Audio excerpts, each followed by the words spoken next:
Hello, everybody. I'm Whiskey Samurai, and welcome to Whiskey and Wheels. Today, I would like to talk about Buffalo Trace. Probably one of my favorite bourbons. I know it's the one that started me on the path to this collection that you see behind me, but I also have another collection. I like to collect Hot Wheels. I've been doing it since I was a kid, as I'm sure some of you have.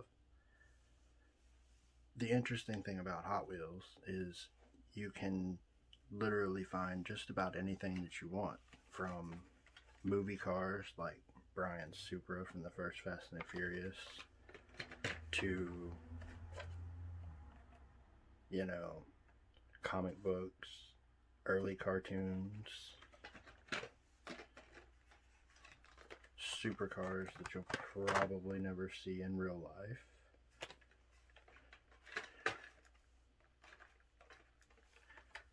And stuff that they just kind of make up off the top of their heads, which sometimes is really interesting. And then they also have things out there for the true collectors, like these treasure hunt cars. If you can see that little dot there behind the car, if you see one of those on the back of the box or on the side of the car, that is a treasure hunt car from whichever series it may be from. I would suggest buying them if you can. They're not exactly as easy to come by as some, but they are worth it, especially if you are really into collecting. I happen to be into imports, so a lot of my collection are imports, like this 300CX I just picked up today. In this awesome blue. It's even got the T-tops in the top.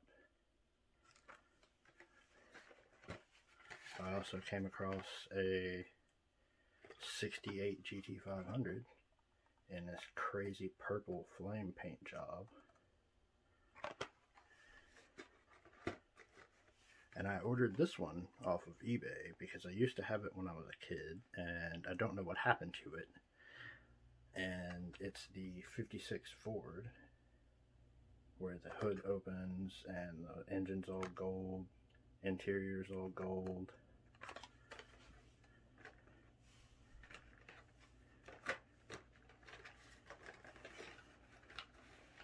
But they have a little bit of something for everybody, like the kids that like having some of the original things, like the 50-year anniversary series.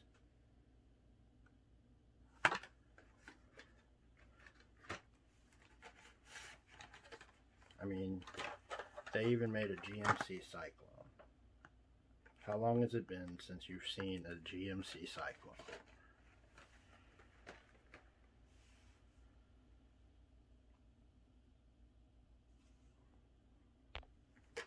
I was also able to get the new 2020 Mustang in that crazy metallic blue.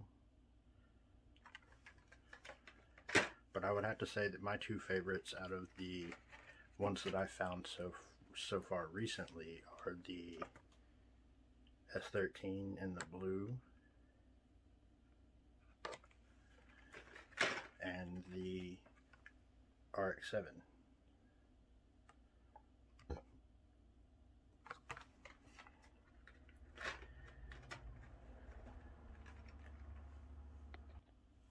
I will be doing more videos in the future to show off some of the different series and different styles that they do them in, like the gassers and the drag cars. They've done a little bit of everything. And I'm also going to try to highlight 1 to 2 bourbons a week for the new people into bourbon to try. And then I will highlight one that either I have been looking for or I would like to try at some point in the future.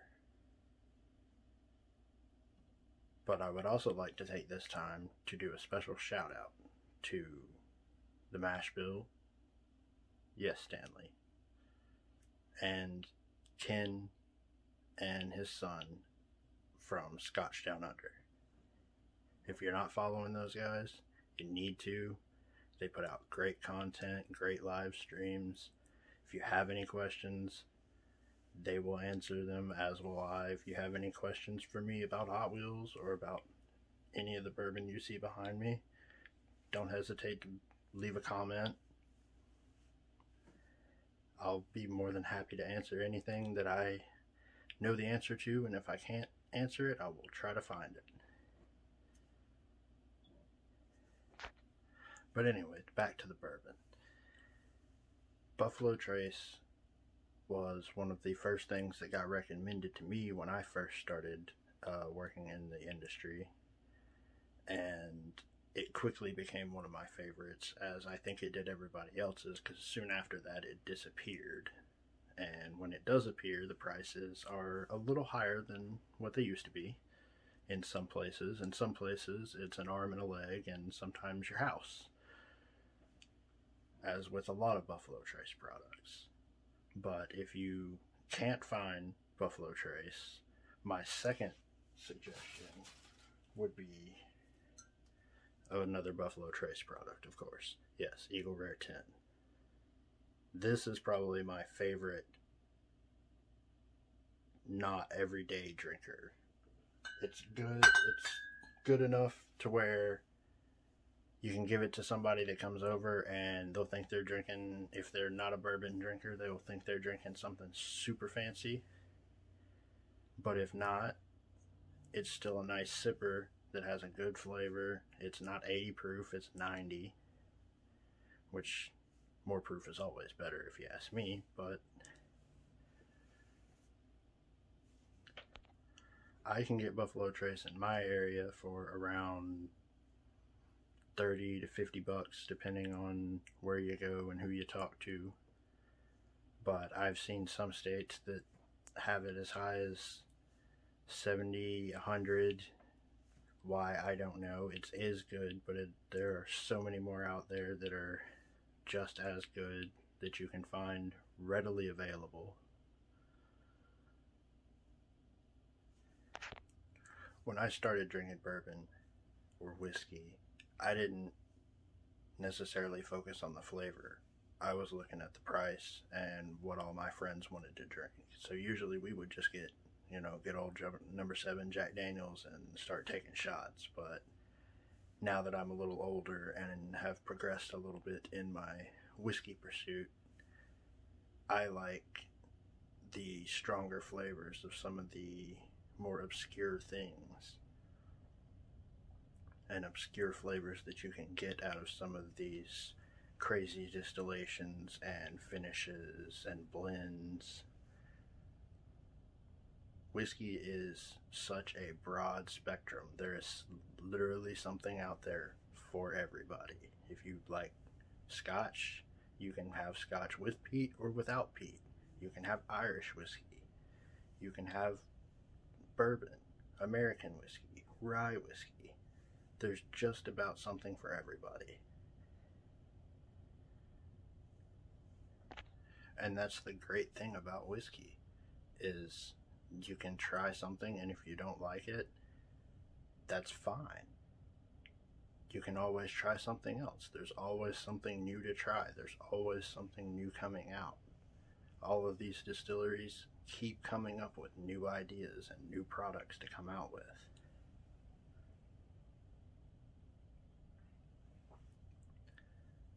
Because that's how the industry evolves. If we didn't do that, then we would be literally still back where it was in Prohibition and nothing would have changed. But anyways, I'm going to stop rambling. I'll be putting out videos. Hopefully, I should be putting out videos once a week, hopefully doing a live stream once a week. If I'm not doing a live stream, I will most likely be on somebody else's live stream, Stanley or Scotch Down Under, maybe Hot Buttery Rolls if he opens his up. You never know with him, his streams get kind of crazy. But until next time, Cheers, everybody.